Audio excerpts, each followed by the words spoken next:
I want to remind you that ancient Alexandria, this is where the Corpus Hippocratium is compiled.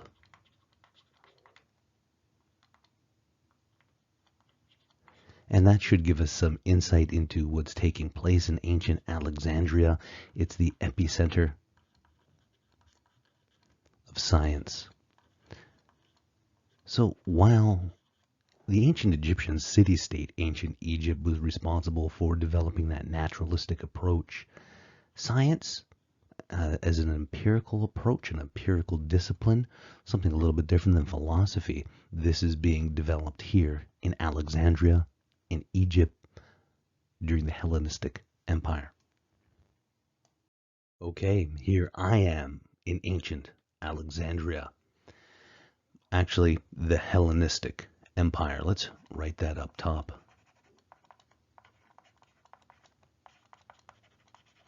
Okay, so we've got this Hellenistic Empire. What do we mean by that, Hellenistic Empire? Well, what's happened here is Alexander the Great, he's conquered or consolidated the Greek city-states, and in doing so, he continues to progress eastward. He conquers the Middle East, and then he progresses southwards. He conquers Africa, Egypt there, not all of Africa certainly, and he continues to progress eastward. Hey, there's me, how you doing? I'm hanging out in the east right now, and there we have it. And probably somewhere in here he picks up what's referred to as the West Nile virus, and experts think that's what caused his death. As for Alexander the Great as an academic, and this is one of the things that we need to recognize about him,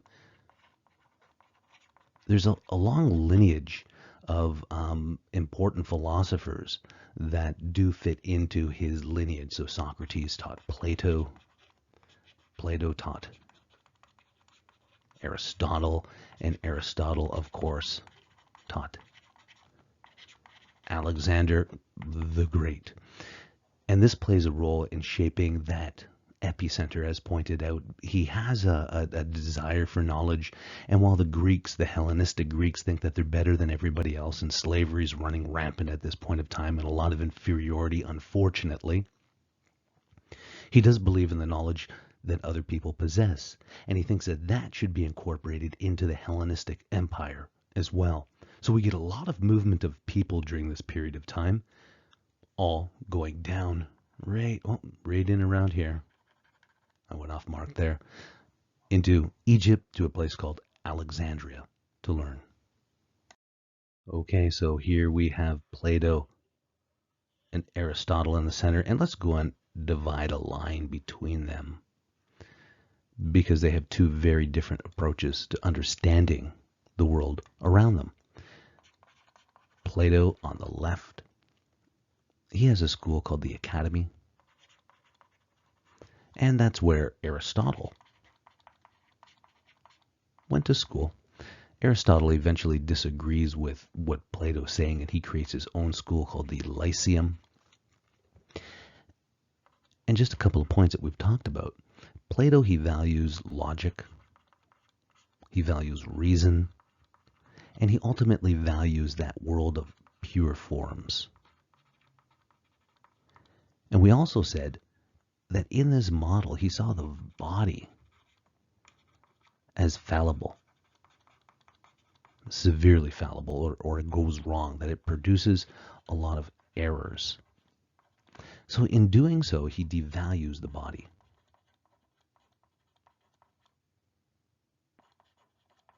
Now, in contrast, Aristotle's not going to do that because he believes that the body does have a purpose. Aristotle's idea of the study of purposes, it's referred to as teleology. And for example, all of our organs have a purpose, and the eyes, I'm going to go ahead and correct that because that looks like the eyes.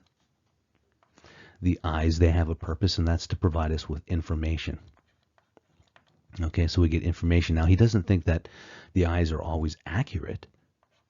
So we get some info, but ultimately it should be mediated by logic. So Aristotle thinks that through experiment,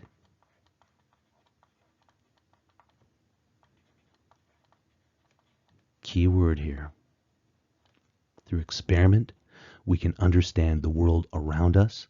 We're going to take in information. We're going to observe what's going on. We're going to use logic. And ultimately, what's developing here is the scientific method. Now, both of these figures are going to play a role in what's about to take place very shortly. So a few quick points. Aristotle, he's developing that teleology. As I said, it's the study of purposes. And at the Lyceum, Aristotle and his students, they're inquiring into anatomy. They're inquiring into physiology, pharmacology, in addition to the metaphysics and all of that philosophy, all that great stuff, ethics and whatnot. And he begins to develop a model for understanding ourselves. Now, he's not engaging in human dissection. He is dissecting, but he's dissecting non-human animals. So he's the first individual to dissect. And in contrast to, this idea that the brain that Alcimon had offered, that the brain was the seat of intelligence or life, Aristotle, he disagrees. He says, no, it's the heart. And one of the ways that he gets at this is through experiment. And he's wrong about the heart being what we think with. He takes an egg, that's a bad looking egg, but either way, and he cuts a little window in that shell, leaves the membrane, and he watches what happens as that little chicken develops. And the first thing he sees emerge is the heart. And he says that this must be the prime mover. This is the most important thing. As for the brain, well, in animals, it's cool when you feel it. And this is a problem that a lot of mammals have. And they don't have a really good regulatory system. Dogs, they have to pant to cool down. Once they overheat, the brain gets too hot. He thinks that the brain, because it's cool, is responsible for cooling blood and making sure that our innate heat, right? Our innate heat doesn't climb too high in the body. And again, he's using that model of balance. He also argues that there's a number of vessels in the body that connect the heart to everything else. And there he's right. But he doesn't distinguish between, for example, the arteries and the veins, so arterial blood. He doesn't include other things that we might find in here are nerves. Okay, somebody else is going to have to define that stuff. And that somebody is his student, Praxagoras.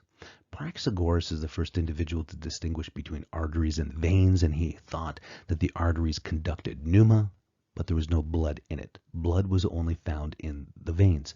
Now, he's wrong on that point.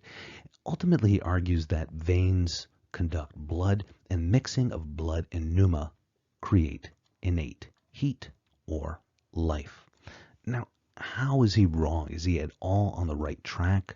How is he correct, I should say? Well, one of the things that we know is, if I get let me get a darker highlighter here. Okay, so our arterial blood, I'm going to go to blue here, arterial blood, it returns to the heart from our bodies, goes through the heart on the right side, it moves into our lungs, and then from there, it becomes oxygenated. So that blood's getting oxygen in it. So he is right on one point, that there is mixing of pneuma and blood, and then eventually that blood exits on the left side and then nourishes our bodies. So in part, he's on to the right idea here. He's by and large wrong that it just has pneuma in it, but either way, we're looking at the development of these ideas. Okay, so we have another figure in ancient Alexandria who's pretty significant. Herophilus or Hierophilos. Herophilus is he's a physician, And he begins to pose a few new arguments. Arguments for experiment.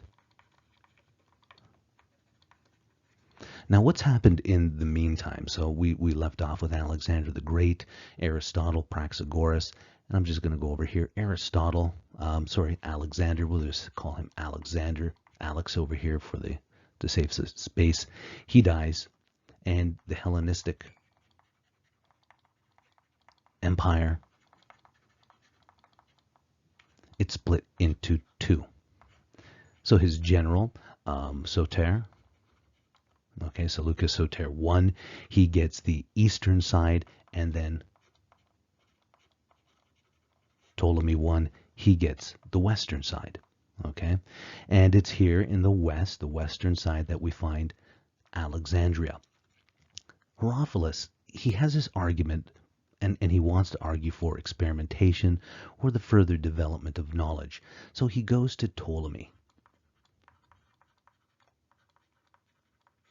Okay, and he says, I'd like to engage in a kind of a new type of scientific method.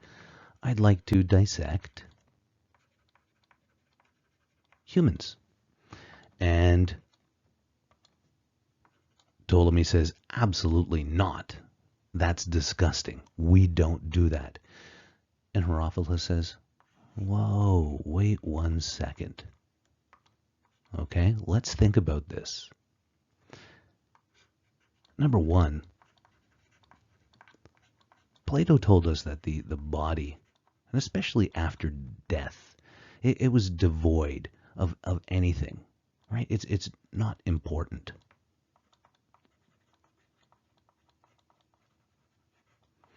And he says, okay, and he says, and. Oh, all of my words are blending together here. That's terrible. He said, Aristotle told us that it was our obligation to experiment. And Ptolemy says, oh, okay, yeah, I'm listening. What else do you have to say? He said, we're also in Egypt. And here in Egypt, they embalm people. Right? They embalm people. They mummify them. They mummify people, and, well, that's essentially what I'm doing. I'm taking out those organs and I'm looking at them. And the other thing is we would never do this on a Greek. We would do this on so-called, well, we're going to say so-called, but he didn't believe they were so-called inferior humans. And by that, he meant Egyptians. And in the end, Ptolemy I says, okay. And it's at this point in time in history that we see the very first dissections of humans. And like I said earlier when we were talking about ancient Egypt, I said, if all of that stuff didn't take place, and this is where we have that idea that contingency, history doesn't repeat itself because it is contingent upon earlier events. So here what's taking place, this dissection, where did it go? Dissection, well, I'm going to write it in here. I don't know what that just wrote. I'm going to get rid of it. It's getting all funky. It's telling me it's time to go down and start the barbecue up. Maybe have a drink. Don't worry. It's Saturday. Not really during work hours here. Okay, so dissection. It's contingent. To make sure it doesn't mess up on me. It's contingent upon what's happened earlier in ancient. Just about got it. Oh, ancient. Yeah, there. It's contingent on what's taken place in ancient Egypt, and that is related to those changes that took place with mummification, embalming, and we can also add in that shift in the idea of the afterlife. Let's move to the next slide. There's been a lot of human experimentation throughout the course of medicine, from Nazi Germany to the United States of America, and this stuff is unethical, and that's the same thing as Herophilus. By our standards, he's engaging in unethical behavior. In addition to, and here I'm going to go up top, in addition to dissection,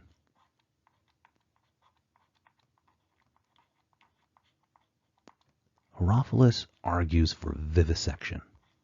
Vivisection means to dissect a living organism. In other words, he wants to dissect a living human.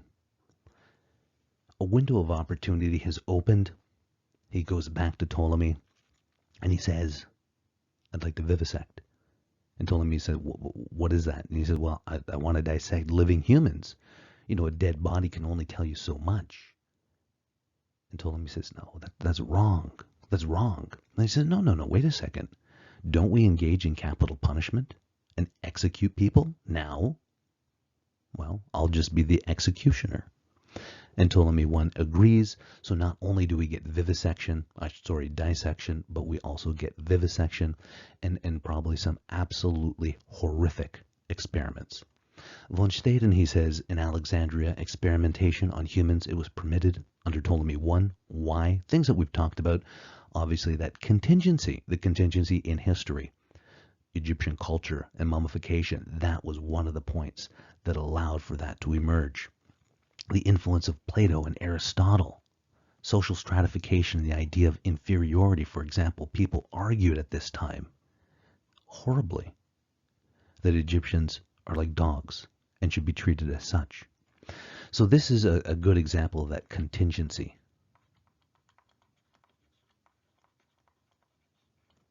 That leads to particular histories. And as pointed out, I've said history does not repeat itself. It looks remarkably similar from time to time, but it doesn't repeat itself. And also, as pointed out, this is a very dark moment in the history of medicine and science. A few points then, Herophilus, and don't worry about the date, just so you can put it into perspective. He identifies the differences between arteries, veins, sensory nerves, and that's coming from vivisection and dissection. Things that he named, the sulci and the gygri. Now you're wondering, what the heck is that? Well, okay, here's our brain. And, our brain's kind of got that, I'm not sure what I'm going to put on the barbecue tonight. Maybe not sausages. It's got that sausage-like feature. Well, those are the sulci and the gygri, those bumps and crevasses. In addition, he defines the cerebellum and the cerebrum, the ovum, the duodenum, and he goes on and on and on. Further, he challenges Aristotle. And this is okay at that time. And I'm saying this now because once we get into the Renaissance, the early Renaissance, we're going to find that it's not okay to challenge your teachers. That could result in death, believe it or not. And we're going to see that is the case with Vesalius and his teacher, Silvius. Either way, he challenges Aristotle. He says the brain is the seat of intelligence, and he also pioneers the scientific method. Another individual here, and I'm going to talk about him very briefly, but our textbook does refer to him, Erasistratus. He comes up with a lot of the same ideas as Herophilus. They must have both been engaging in dissection and vivisection. So we know about Alexandria and what Ptolemy had permitted. We're not exactly sure how Erasistratus got at this information, but he must have to come up with the same conclusions. Erasistratus begins to see the world as a machine. It's an early mechanistic approach, and we've talked about mechanism. So a couple of examples. He says the heart, it pumps like a bellows, and we could also say the lungs work like a bellows. Digestion, he's very much interested in that. He said the stomach grinds food, perhaps like a mortar and pestle. And he also becomes interested in metabolism. He said, if You watch how much a chicken, for example, eats. They excrete less than they consume. What's up with that? And he's beginning to inquire into this idea of metabolism, right? We ingest food, some of it's used, and the waste goes out. So these, again, very interesting questions for the ancients. Okay, he's also responding, and like I said, he came up with the same ideas. So he says we have motor nerves and we have sensory nerves. It's not just these veins and arteries in there, or what Aristotle had said, these undifferentiated vessels. He says some of these vessels are responsible for movement, are motor nerves, and some of them are responsible for our sensations. For example, sight. And like I said, the only way that you could get at this would be through vivisection. So Erasistratus, he distinguishes between two types of nerves, or sensory nerves and our motor nerves. And again, when they don't know what to do, and I think this is kind of like the Greek, throw up my arms, it must conduct pneuma. We don't know what's in there. And he also argued that spirit produces motion.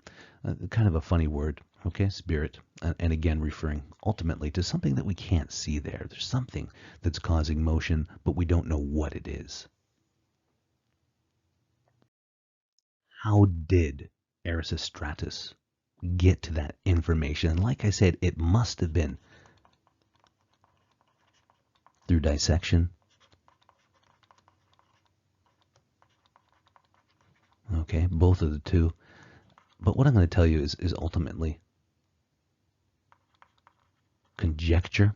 Okay, there's a story, and I think it probably plays a role in him getting permission. And we don't know, but my conjecture here. So we have a few individuals. We have the Seleucus Soter I. Okay, so he's the king of the Eastern Empire.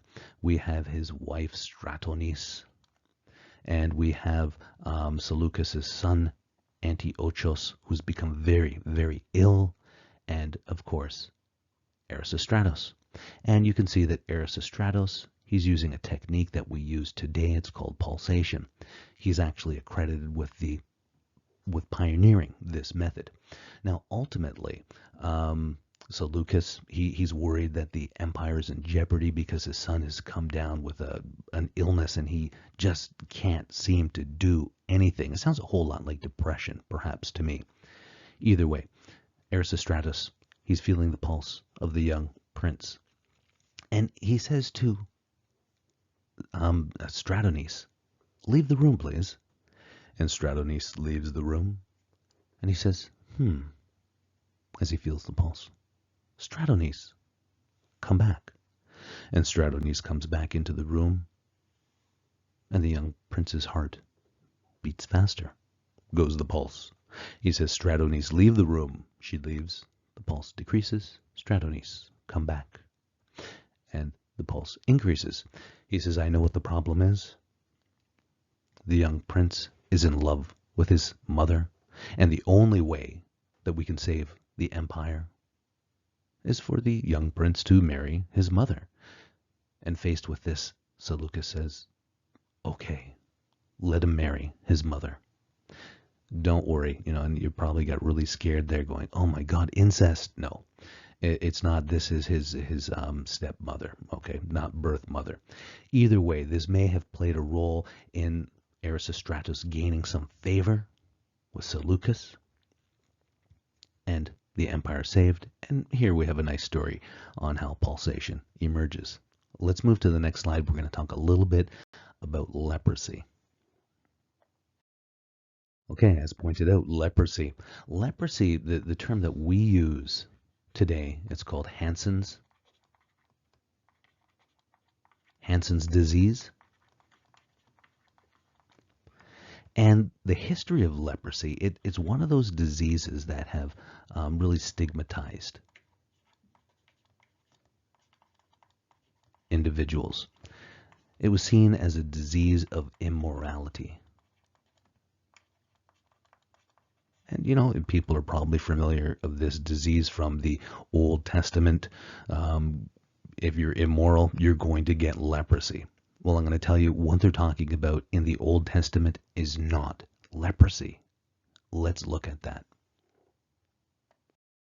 Okay, so Hansen's disease, it's caused by a bacterial infection, and I'll point out that the bacteria that causes Hansen's disease or leprosy, Mycobacterium leprae, is a cousin of tuberculosis.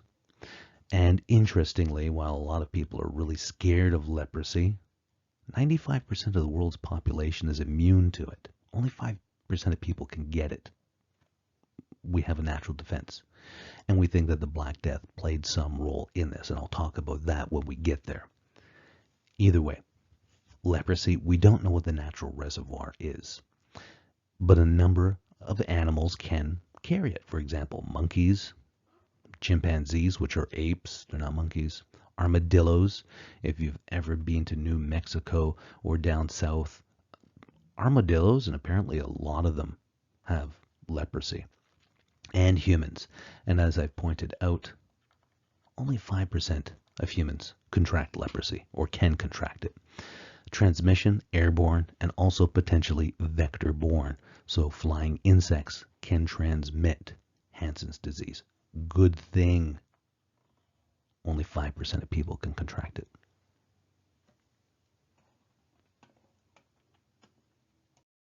So this Mycobacterium leprae, it affects soft and hard tissue. In other words, soft tissue is our skin, hard tissue is bone.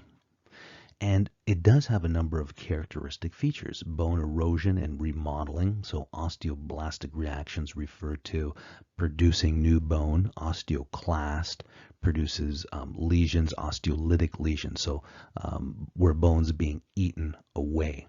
Okay, and because of this, we're able to look at the archaeological record and determine when leprosy actually moves into the Middle East and whether or not it was present in the Middle East and Egypt during the Old Testament at the time that it was written. So like I said, a few things that we look for when we are examining a skull, and here we're seeing bone growth, so osteoblastic, so this would produce a large bump on an individual's head. The other thing we're seeing here, and I'm going to go right up to the nasal aperture and the loss of those nasal bones, so the individual's nose, it can disappear. The other thing that happens here, as we move down to the maxilla, we see also further erosion. Complete loss of teeth is also very characteristic, and we're getting these holes you can see here inside or around the malar or the cheekbone. This is characteristic of leprosy. Other things that happen with leprosy.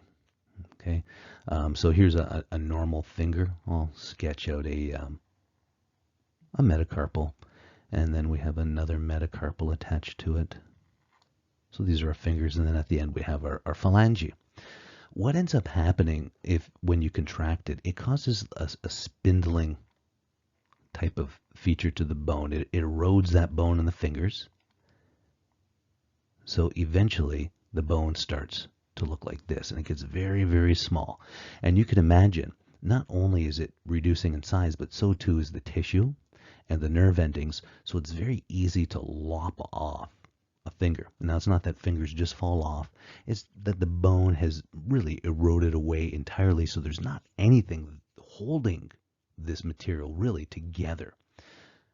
Now, the thing is, the original word for leprosy is a Greek word. Okay, so the Greeks, they called it leprosy. In contrast, in the Old Testament, it was called terath.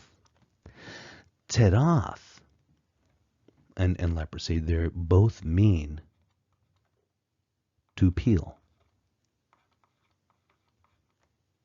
Squeeze one more E in there. Well, I'm going to erase it.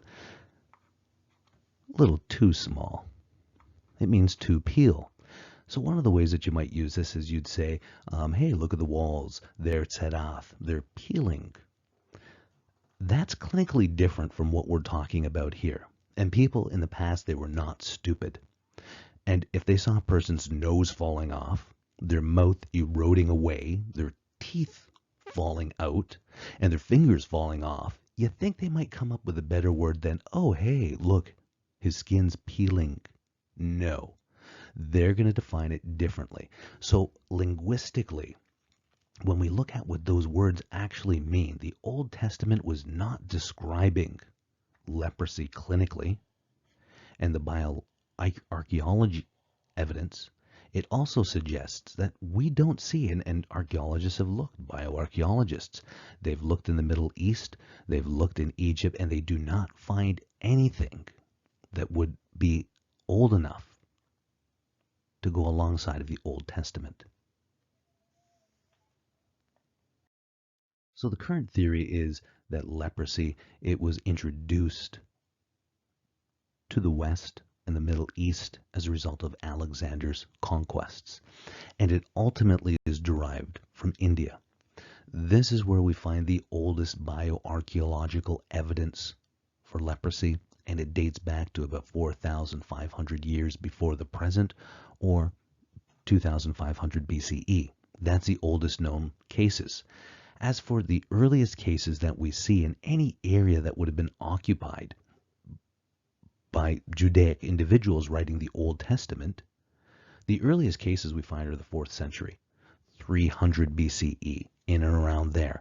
And that coincides with the conquests of Alexander the Great. And as I've pointed out, the Old Testament, the Bible, it refers to serath, which means peeling surfaces. And I think if you were faced with some of these characteristics of a person's nose totally decaying away, their teeth decaying away such that there's no more teeth, and actually the mouth is becoming part of the nose, you're going to come up with a better word than, oh, look, the skin's peeling. No, the face is eroding, the fingers are falling off, as are the toes, every time they bump into something. So this is where we are with leprosy. Any discussions of leprosy as we get to, for example, the Gospels or the New Testament, they would be accurate. They're probably talking about leprosy. Okay, we're going to leave it there, and we're going to pick up with the fall of the Hellenistic Empire and the rise of Rome. Take care.